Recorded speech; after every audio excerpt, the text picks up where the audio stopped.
In its original sense, a Shaggy Dog story is an extremely long-winded anecdote characterized by extensive narration of typically irrelevant incidents and terminated by an anticlimax or a pointless punchline.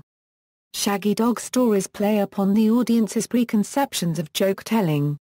The audience listens to the story with certain expectations, which are either simply not met or met in some entirely unexpected manner. A lengthy Shaggy Dog story derives its humor from the fact that the joke-teller held the attention of the listeners for a long time for no reason at all, as the end resolution is essentially meaningless. The archetypal Shaggy Dog story. The commonly believed archetype of the Shaggy Dog story is a story that concerns a shaggy dog. The story builds up, repeatedly emphasizing how shaggy the dog is. At the climax of the story, someone in the story reacts with, "That dog's not so shaggy." The expectations of the audience that have been built up by the presentation of the story, that the story will end with a punchline, are thus disappointed. Ted Cohen gives the following example of this story. A boy owned a dog that was uncommonly shaggy. Many people remarked upon its considerable shagginess. When the boy learned that there are contests for shaggy dogs, he entered his dog. The dog won first prize for shagginess in both the local and the regional competitions. The boy entered the dog in ever larger contests, until finally he entered it in the World Championship for shaggy dogs. When the judges had inspected all of the competing dogs, they remarked about the boy's dog, "He's not that shaggy." However, authorities disagree as to whether this particular story is the archetype after which the category is named. Eric Partridge, for example, provides a very different story, as do William and Mary Morris in the Morris Dictionary of Word and Phrase Origins. According to Partridge and the Morrises, the archetypical Shaggy Dog story involves an advertisement placed in the Times announcing a search for a shaggy dog.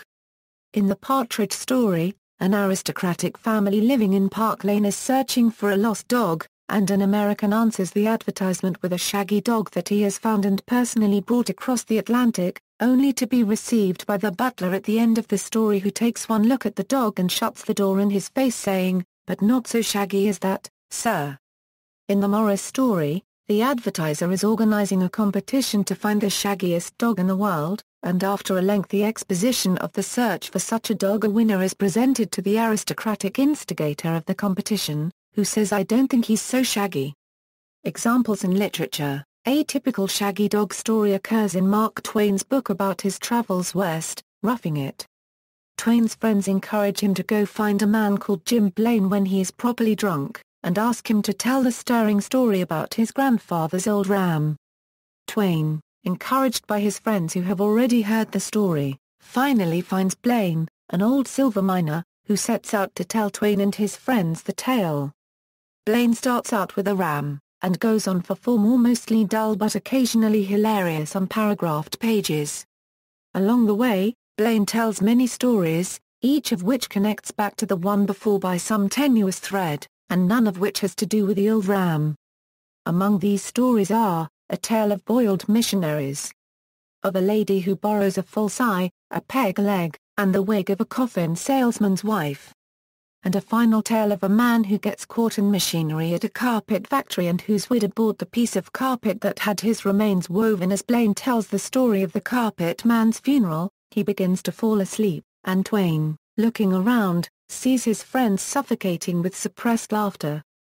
They now inform him that at a certain stage of intoxication, no human power could keep Blaine from setting out, with impressive unction, to tell about a wonderful adventure which he had once had with his grandfather's old ram Euro, and the mention of the ram in the first sentence was as far as any man had heard him get, concerning it.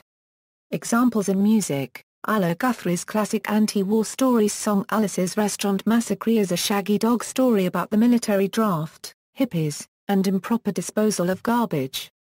David Bromberg's version of Bullfrog Blues is a rambling shaggy dog story performed as a talking blues song. See also, Fagot, The Aristocrats, No Soap Radio, Anti-Humor, Shaggy God Story, References. Further reading, Jan Harold Brunvand. A Classification for Shaggy Dog Stories. The Journal of American Folklore 76, 42 €68 doi, 10.2307/538078. JSTORA 538078. Isaac Asimov. Shaggy Dog. Isaac Asimov's Treasury of Humour, a lifetime collection of favourite jokes, anecdotes, and Houghton Mifflin Books PPA 49 €67. ISBN A0-395-57226-6. Eric Partridge. The Shaggy Dog Story. New Statesman. PA 534. Eric Partridge. The Shaggy Dog unregistered trademark story, its origin, development and nature. C. H. Drummond. London, Faber and Faberer, Francis Lee Utley and Dudley Flam. The Urban and the Rural Jest. Journal of Popular Culture 2, 563 €577 doi, 10.1111 per Julo 022-3840.1969.0204 563 XA.